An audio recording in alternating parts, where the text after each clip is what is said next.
we're going to break down issue number 2 of Crisis on Infinite Earths. All the characters that we meet for the first time, up next on this video from Bronzeville Comics.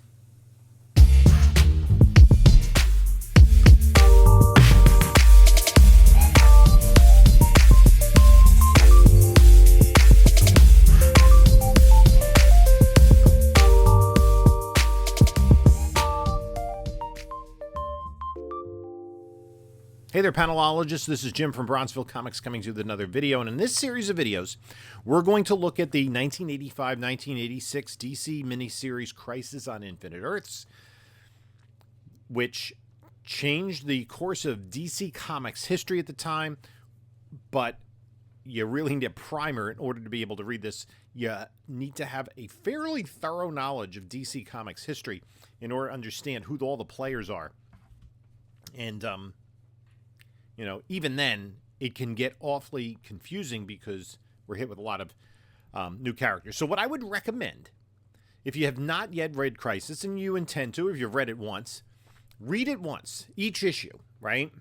And then come back, watch this video, and kind of use this as a guide through the particular issue to get more depth of knowledge of who all the characters are. Because knowing the characters now going forward kind of prepares you for the upcoming issues when you'll be assaulted with a whole bunch of other characters that you may not recognize. Now, some of the characters are instantly recognizable, but we also want to set their place in comic book history when Crisis occurred. I'm not really going to talk about subsequent continuity involving these characters. I'm going to talk about where they are when this story picks them up. So, you can go back and there'll be a playlist in the description. You can find issue number 1. If you've not yet visited that video, please feel free to go ahead and do so, because there are a lot of characters introduced in issue number 1. And there's a whole team of them that we see together here in issue number 2. So there's kind of an expectation of having an understanding of who those characters are going forward. Many of them were fairly well-known characters in DC Comics published at the time. But DC was also pulling characters from all over the place, as we will see in this particular issue. So let's dive into issue number 2.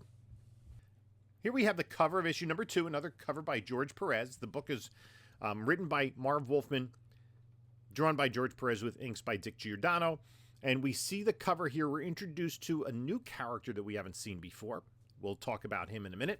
That bare-chested lad with the flowing blonde locks. But all the other characters we were introduced to in issue number 1, Earth-2 Superman, Dawnstar, Obsidian, Firebrand, Solovar, Green Lantern, John Stewart, and Firestorm. But let's move on. So here we have a new character that we're introduced to, and it tells us Dawn of Man, Anthro crouches.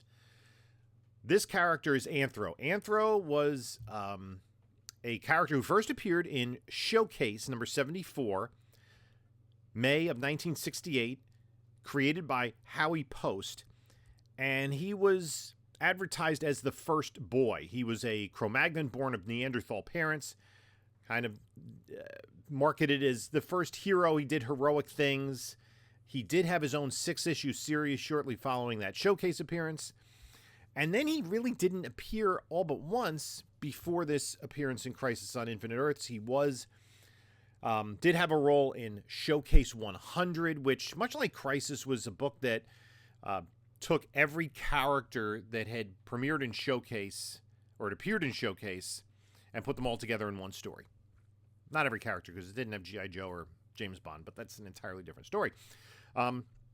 So we see him hopping on to the Serpent Nose that we know as a woolly mammoth. So here Anthro comes back to his tribe, the Bear Clan, and we are introduced to Neon, second panel on the left. The father of Anthro, who kind of looks like the Joe E. Ross character from that mid-60s caveman sitcom. I forget the name of it. And then the blonde there, who we see in the fourth panel, is pregnant, is his wife, Embra. Anthro's mother was Emba, but his wife is Embra. Actually, I think he had two wives. And we see here that, you know, in the penultimate panel, Anthro, I knew you would save us. You're a hero. And maybe the biggest hero of the bear tribe ever. Comedically, Anthro is knocked off the woolly mammoth. And when he regains consciousness, he sees this futuristic city. And he calls on everybody to look at it, but it's not there. And neither are the woolly mammoths, which nobody seems to recognize except this Tiny Tim kind of character here on the last panel. And we are told that the distant past fades to the 30th century as bone-weary members of the Legion of Superheroes continue their vigilant search. And we see in this first panel a character saying, still no sign of Dawnstar. What happened to her? Go back to the issue number 1 synopsis. Dawnstar was a member of the Legion who is recruited by the Monitor to be part of the team. But the Legion of Superheroes were the first superhero team of the Silver Age, premiering in Adventure Comics 247 in April of 1958, created by Otto Binder and Al Plastino.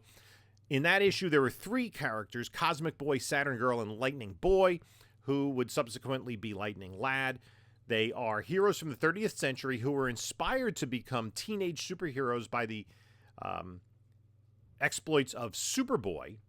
So they go back into the past and recruit Superboy as a member, and kind of as the Legion became a running series, which wasn't necessarily intended because there's a great deal of time between appearances for the Legion in those first several years. Superboy would travel to the future, have adventures with the Legion, and they had an ever-growing roster of superheroes. So here in this top panel, we see 5 of them. The one who's speaking is Wildfire, who his first appearance was in Superboy 195 in June of 1973, created by Cary Bates and Dave Cockrum. In that issue, he was known as ERG-1, Energy Release Generator 1. He was an Earthling by the name of Drake Burroughs, who was in a lab explosion and became pure antimatter. So he needed this containment suit. It seemed as though in that first appearance that he kind of sacrificed himself and he was killed, but it turned out that he just was dispersed, his energy, and needed to return to the containment field. Now, what's interesting is there's not explicit mention of it made here, but in the second panel, Wildfire says, I don't know, but we'll find her. We've got to. There was a romantic relationship between Wildfire and Dawnstar, despite the fact that he didn't have physical form. But I think the Legion of Superheroes, they kind of all paired off so that they would all have dates to the Legion prom or something. But Wildfire is one of the characters. And also in this second panel, we see rather prominently Phantom Girl in the white costume. Her first appearance was in Action Comics 276 in May of 1961, created by Jerry Siegel and Jim Mooney. She is Tina Wazo from the planet Bixtel, which exists in a separate dimension. And so she is able to go between dimensions, which basically makes her like a phantasm, a phantom, where things kind of phase through her. She becomes unincorporeal, and things phase through her. Now, then we see with the antenna at the back of that panel, and he's more prominently featured in panel number 4, is Chameleon Boy. His first appearance is in Action Comics 267 from August of 1960, created by Jerry Siegel and Jim Mooney. And he is a Durlan, known as Reap Daggle. Durlans are shapeshifters, much like Marvel Skrulls, except their default form is kind of amorphous. They wear cloaks. He took on more of a humanoid form, and that's what Durlans were kind of known as during the Silver Age. But as their stories were developed into the Bronze and Copper Age, it was there was more texture added to it. But basically, Chameleon Boy has shape-shifting powers, and the other two characters we see in that middle panel, the blue with the red tunic, is Colossal Boy. He's mentioned, as is Wildfire. Not everybody is mentioned, are they? Yeah, they are. In the kind of jagged word bubble there. But anyway, that's Colossal Boy. He's also an Earthling known as Jim Allen. Jim spelled G-I-M, which confused me at the time. He has super growth, and he, like Chameleon Boy, appeared in Action Comics 267. In those early appearances of Legion, they'd introduce a handful of new members.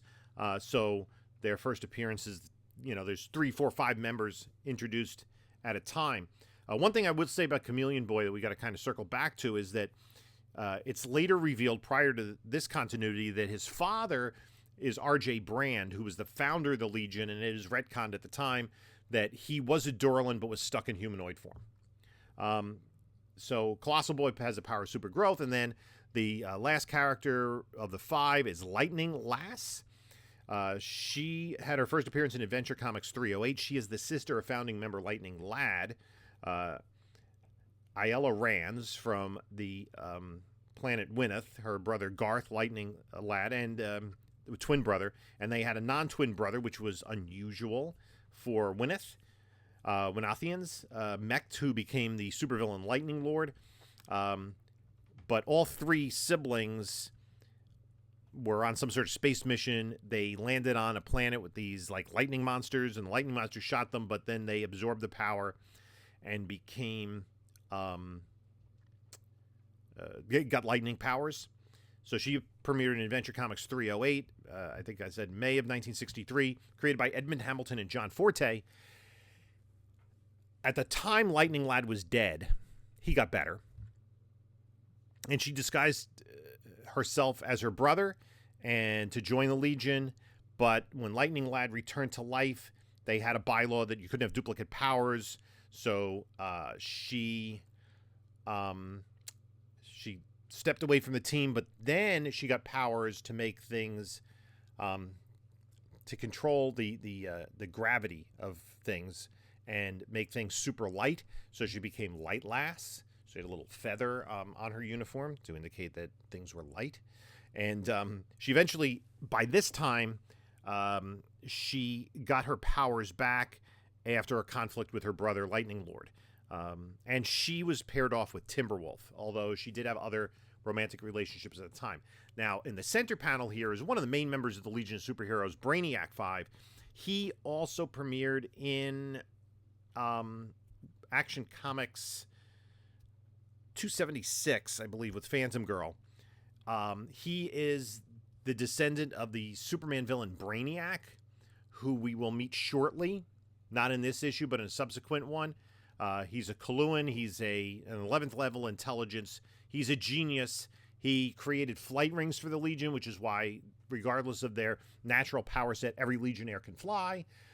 He created a force field that he uses to protect himself, and kind of that enables him to go into battles. And he is really the inventor behind the Legion. Does a lot of it creates the time bubble and Computo and a lot of other things.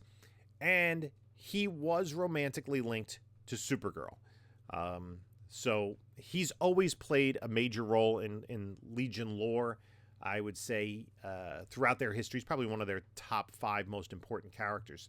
Now we can see the woolly mammoths from Anthro's age have come here to the 30th century. Nobody knows what's going on.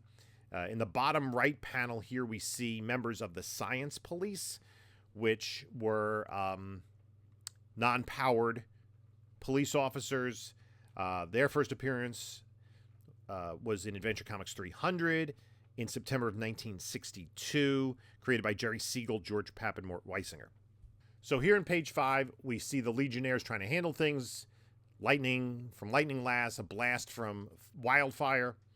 And by the way, that Drake Burroughs, I think I mentioned he was originally Erg-1, but then he goes by the name Wildfire. And he was a very popular character in the 1970s. We see Colossal Boy go to great heights, and then the woolly mammoths disappear. and everybody's confused. And then it says in this bottom panel, Phantom Girl's like, first Dawnstar vanishes. Well, where's Dawnstar? We'll get to her. Now we go back to Brainiac 5. Forget Dawnstar and the Mammoths, at least for now. We've got serious problems. Antimatter energy moving toward the Earth from somewhere I can still cannot determine. Enough energy to destroy not only us, but the universe. The future fades now to the present, late July 1985. And we have the Joker committing a murder. I don't think the Joker needs much introduction, but there should be some specificity here. The first appearance of the Joker was in Batman #1 in April of 1940, but in DC continuity at the time, that's the Earth-2 Joker, the Golden Age Joker. The Silver Age Joker, sources list him, and it's for a lot of these Silver Age appearances of characters that were continuously published, Joker was always a main Batman villain, all through the Golden, into the Silver Age. Took a little bit of a break, which we'll discuss in a moment. His first Silver Age appearance is listed as Batman number 97 in February of 1956. Now, the original character was created by maybe Bob Kane, Bill Finger, and Jerry Robinson, and was based visually on a character that the actor Conrad Veidt played in the silent film The Man Who Laughs. And I'll throw a reference picture up there. This Joker is very similar in that vein, more of a homicidal maniac. As the comic code came into play, even earlier than that in the 1950s, Joker was more of a clown, had like clown and circus-themed crimes. And he disappeared from comic books around the time that the TV series, the 1966 campy Batman Adam West TV series where Joker was played by Cesar Romero, appeared. And then he wouldn't appear again. His first appearance in the Bronze Age is that classic Neil Adams cover of Batman number 251, which reestablishes the Joker as a homicidal maniac. And so that's how he's portrayed here. So we bring the Joker in. The Joker did have, he was one of the, I think he's the first villain to have his own comic book series. He had a 9-issue series in 1975 and 1976. And then crashing through the window at the bottom of page 6 is Batman. Of course, Batman's first appearance is Detective Comics 27 in May of 1936, created by maybe Bob Kane and Bill Finger. The Silver Age Batman is given a first appearance of Superman 76 in May of 1952. That's the first time Superman and Batman team up, although the Earth-2 versions of the characters had teamed up a couple of times as members of the Justice Society and All-Star Comics, but this was like the first time they appeared together. So there is a distinction between the Earth-1 and the Earth-2 Batman, and I will go more into detail when we see a couple of other characters later on, but by this point in time, the original Earth-2 Batman is dead. He's been killed by, he's been killed. He was a member of the Justice Society, and he's dead, but we'll talk about that more when we deal with some of the important supporting characters. But this is the Earth-1 Batman. Earth-1 is the main continuity of DC at the time. All the characters from the Silver Age forward. Now, let's go on to the next page, and we'll talk in depth about the Silver Age. So there's a melee between Batman and Joker seems to have the upper hand, where all of a sudden, Flash appears. And he doesn't look well. This is the Barry Allen version of Flash, who was the second Flash, the Silver Age Flash, making his first appearance in Showcase 4 in October of 1956, created by Robert Kanigher and Carmine Infantino. Flash was one of the stalwarts of the Silver Age, had his own book throughout the Silver, Bronze, into Copper Ages. Now, you'll see here, Batman, when he's all covered in this Joker foam, he's thinking the Flash, but he disappeared, asterisk, editor's note, see Flash number 350 for details. So, Flash had his own series. After some appearances in Showcase, he got his own book in, I think it was 1959. It was either 58 or 59. And it restarted the numbering from Flash Comics from the Golden Age with 105. And it ran all the way to issue number 350, which was the last issue of the Flash's own comic book. Now, the last few years of Flash comics was devoted essentially to him.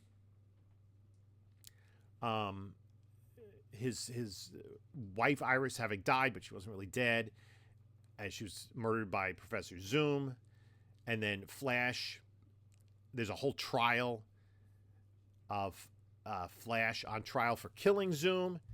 And the final issue of Flash 350, he's reunited in the 30th century with Iris, and they lived happily ever after, ... for a while. And then we really hadn't seen Flash since then. And Flash Comics number 350 came out earlier in 1985. So it was just a few months earlier. It had an October cover date. So it's pretty much in line with this particular book. Right? So Batman is referencing Flash 350, which is an October cover date. This came out. Flash disappears. Joker is shaken up. So we see Joker shooting. Batman defeats him. Flash looks gaunt. His costume's falling off him. Can't you see the world? It's dying all around me. Iris, Iris. And then he just kind of melts away from Batman. And Batman says, "Dear God, what is happening?"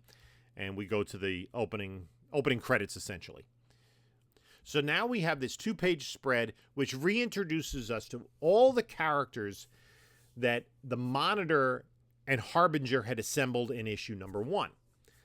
And you can go back to my issue number 1 video to get the synopsis of all of these characters, including Monitor and Harbinger.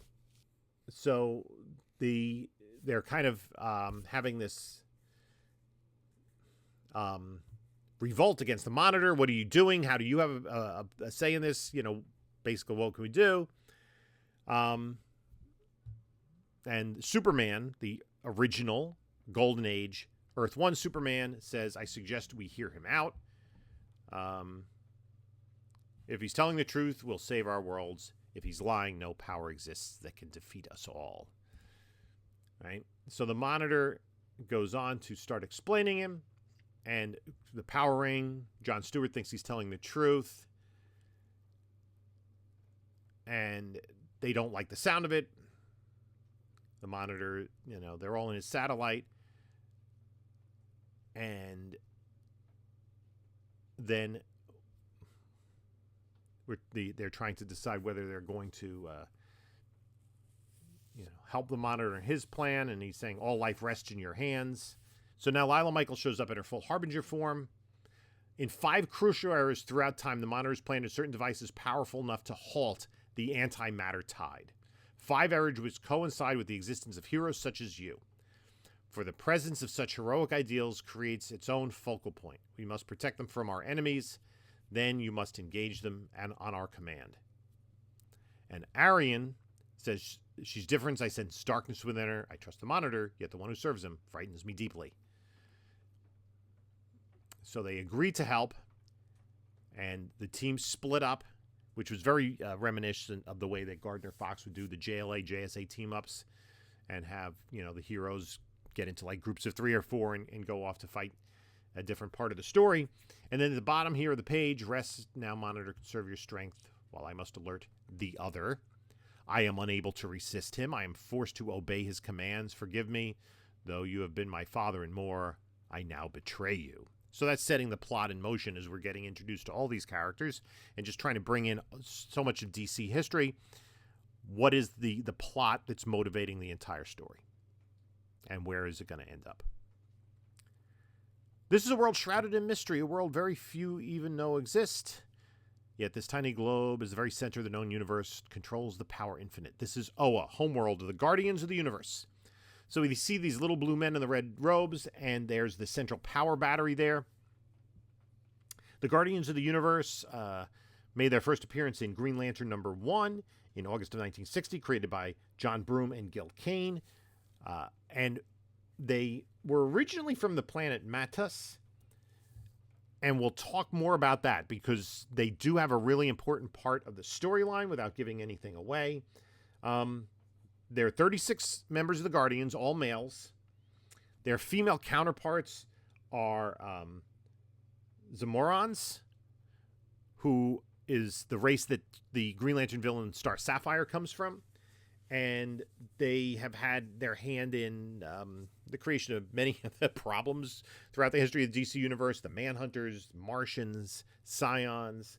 They attempted to remove magic and put it all into the Starheart and send that off to Earth-2, which is where the Golden Age Green Lantern, Alan Scott, gets his ring.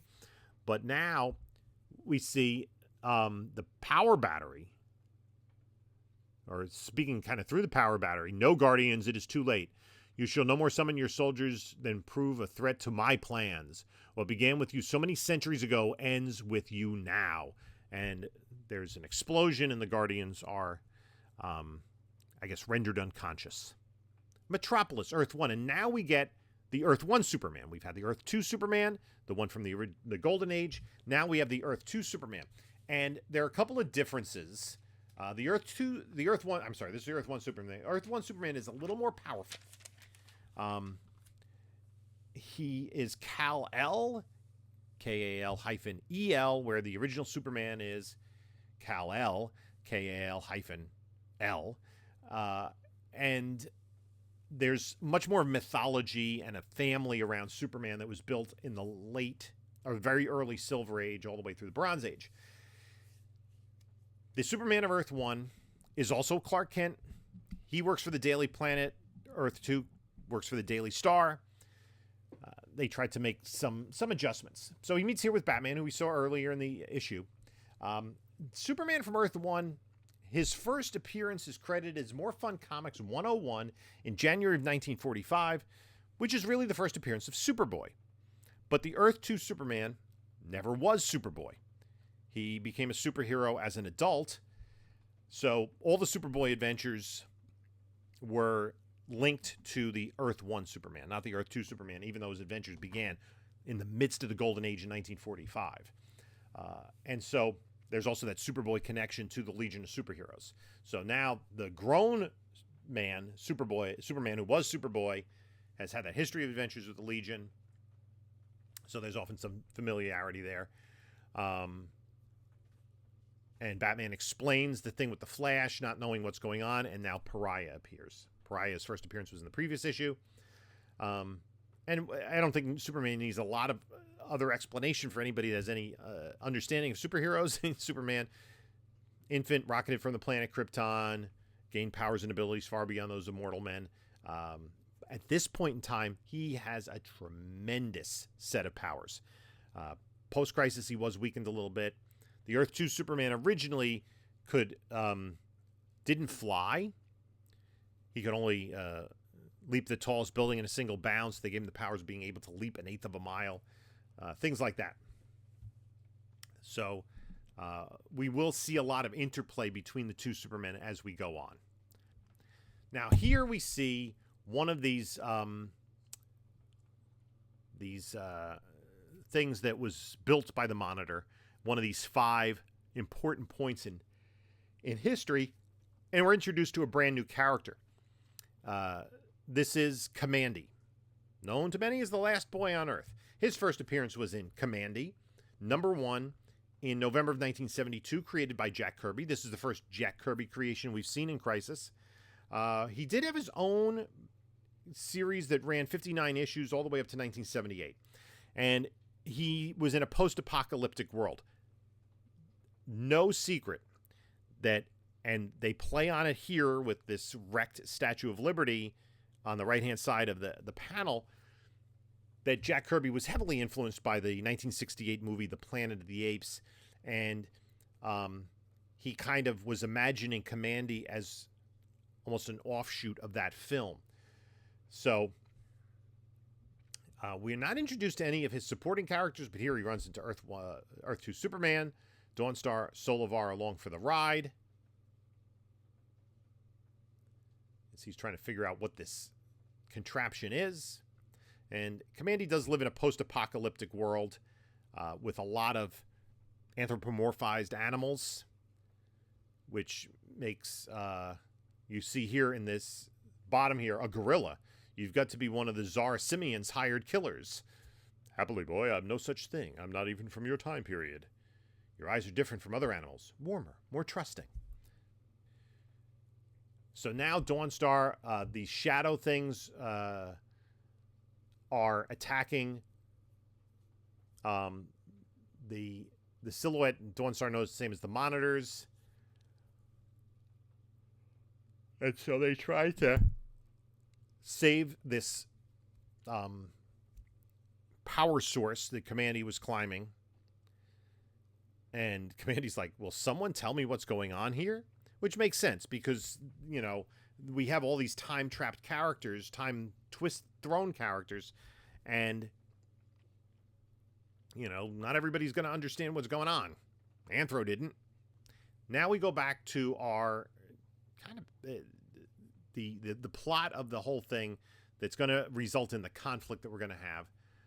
Harbinger watches, and she says, let them protect the machine. It will serve those fools no good. Their efforts will be rewarded with death. The monitor satellite, so she checks on the Alexander Luthor, the child of Alex and Lois Luthor from Earth 3, and he's growing rather quickly.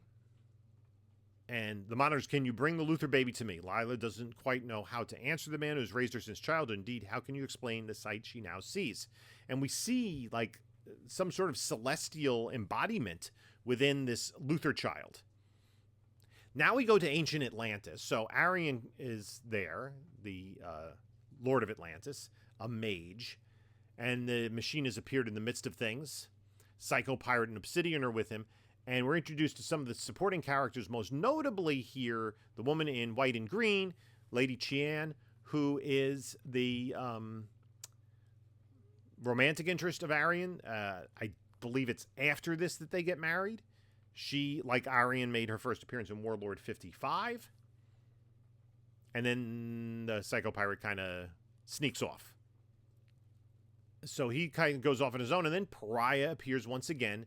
As we mentioned, issue 1, Pariah is kind of cursed with going to these doomed Earths as a portent. We'll discover why later. Atlantis Earth 1, then 40,000 years before my last appearance. And Psycho Pirate makes Pariah laugh. You don't know what you're doing. Stop it. Demented fool, that's enough. Who dares? Oh, it's you. Mistake, friends. Real mistake.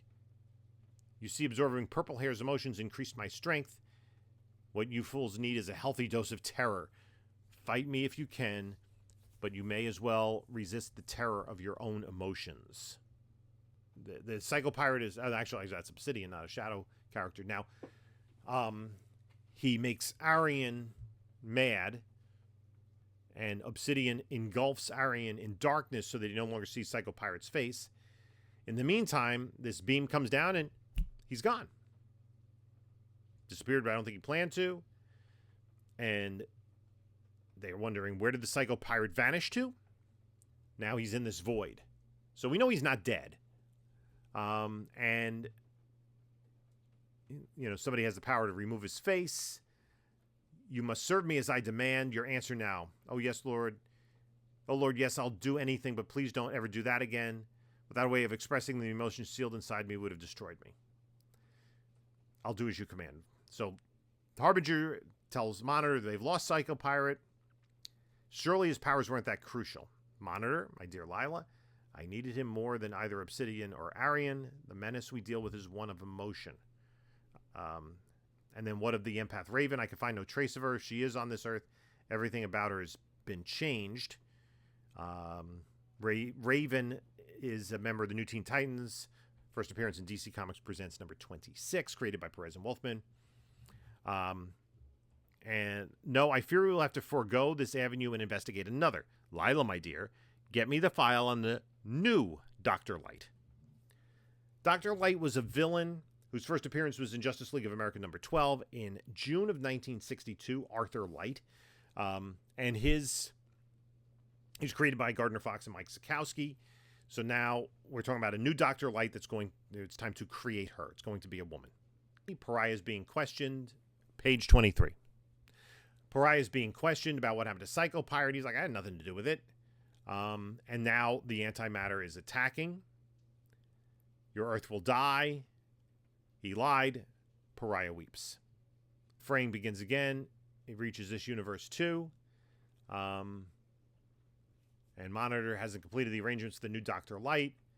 My foe moves faster than I anticipated while feeling the weakness spreading all too quickly. All too soon now I will die or be killed in less and less. Meanwhile, Harbinger, speak to me now. My Monitor has implemented his plans. Although not all his warriors are in place, most stand ready. The Monitor will fail, as he has always failed to stop me. I steal his strength and mind grows stronger. His champions are doomed as I pit one against the other. Now go. There is work to be done. As always, he proves the incompetent fool for not accepting the inevitable. When I am done, all his universes shall be destroyed, while mine shall rule supreme. Silhouette of Harbinger. And we can see this. There's this conflict within Harbinger. It goes back to issue number 1, where one of the shadow demons kind of entered her, and she's being manipulated that way. Universe after universe has fallen after my power. World after world is absorbed into one. How many worlds do I control? How many lives are now mine? Lila, I raised you from childhood, yet even then I knew how it all would end. You were a child lost from the start, but I instilled within you hope. Find that hope, Lila. Call on it soon, for the darkest times are only hours away. Resist his temptations, Lila. Through you, through the child from Earth-3, Alexander Luthor, through the man who calls himself Pariah, only through all of you and all my champions can the universes that still live survive. And that's the end of Crisis on Infinite Earths issue number 2. So we were introduced to a handful of new characters, and they're only investigated 2 of those towers that were situated across history. More to come in issue number 3. And Wolfman and Perez are doing a job of incorporating all of these characters from current DC Comics, current meaning in 1985, and the history of DC Comics. For instance, you know, Kamandi didn't have his own series at the time. You know, whereas the Legion of Superheroes was quite popular. Anthro hadn't had his own series, you know, for 15 years or more. So they're bringing all of these characters together, and the number of characters is going to just like explode as issues go on. Some issues fewer than others, but some just introduce a whole batch of characters. So we'll have more of that as we go on. I'd like to thank you for tuning into this video. Please check out the other videos in this series. There are going to be a total of 12 of them. And so if you're interested in Crisis on Infinite Earths, especially with the animated movies coming out in 2024, this is a good primer. If you've read and not completely understood the comics, the graphic novel, want to go back and revisit it, it is available on DC Universe Infinite. There is a subscription available.